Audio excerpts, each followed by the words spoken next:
इम्तिहान है अपने अंदर से अपने सबसे अच्छे रूप को बाहर निकालने का एवं इस जिंदगी रूपी इम्तिहान को पास करने का। भगवद गीता एक अहम किताब है। भगवद गीता के 18 अध्याय हैं और यह संस्कृत भाषा में परमात्मा द्वारा दी गई थी। समय के साथ साथ संस्कृत भाषा रोजमर्रा की जिंदगी से निकल गई और यही ज्ञान मनुष्य से दूर हो गया।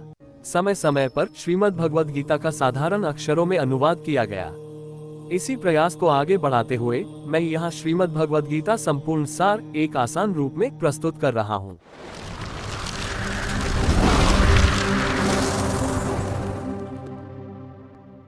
ये ज्ञान परमात्मा ने भगवान कृष्ण के द्वारा सबसे बड़े धर्मयुद्ध महाभारत की रणभूमि कुरुक्षेत्र में अर्जुन को कुछ 5000 साल पहले दिया था। ये वो वक्त था जब धर्म का बार बार उल्लंघन हुआ। परमात्मा का डर मनुष्य से निकल गया। लालच की होड़ में भाई ने भाई को मारने की कोशिश की और यही नहीं, एक ब्याहता को भरी सभा में अपने बड़ों के सामने अपमानित किया गया। इससे पहले कि मनुष्य जाति धर्म युग से निकलकर पूर्ण रूप से कलयुग में जाती। युद्ध की रणभूमि में युद्ध से कुछ पहले परमात्मा ने गीता भगवान कृष्ण के द्वारा मनुष्य जाति के कल्याण के लिए दी। गीता परमात्मा द्वारा दी गई किताब है जो किसी एक धर्म के लिए नहीं बल्कि पूरी मनुष्य जाति के लिए है, पूरी इंसानियत के लिए है, सब आत्माओं के लिए है। क्योंकि ये आत्मा को परमात्मा के बारे में, उसकी सृष्टि के बारे में और सबसे अहम यह उन कायदों के बारे में समझाती है जिनका आत्मा को मनुष्य के रूप में हर हाल में पालन करना होगा, रक्षा करनी होगी। और इन्हीं कायदों की बुनियाद पे एक आत्मा को शरीर त्याग करने के बाद परखा जाएगा और इस परीक्षा से पास होने पे हमेशा के लिए इस जन्म और मृत्यु से मुक्ति मिलेगी। परीक्षा के दौरान हर आत्मा को जीवन के चारों स्तंभ धर्म, अर्थ, काम और मोक्ष का ज्ञान पाके ही मुक्ति मिलती है। यही वो द्वार है जिन्हें समझकर ही आत्मा परमात्मा को समझ सकती है।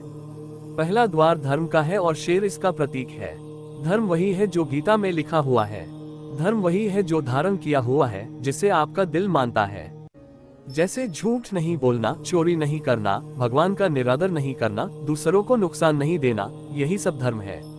और हर आत्मा को अपने जीवन काल में हर समय धर्म का पालन करना होगा और उसकी रक्षा करनी होगी। दूसरा द्वार अर्थ का है और घोड़ा इसका प्रतीक है।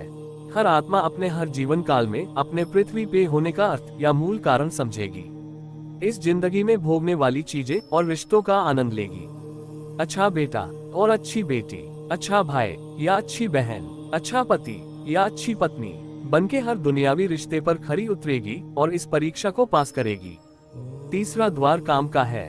भगवद गीता समझती है कि हर मनुष्य के अंदर काम, क्रोध, लोभ, मोह, अहंकार और ईर्ष्या जैसी 6 भावनाएं हमें अपने और दूसरों के प्रति नुकसान पहुंचा सकती है।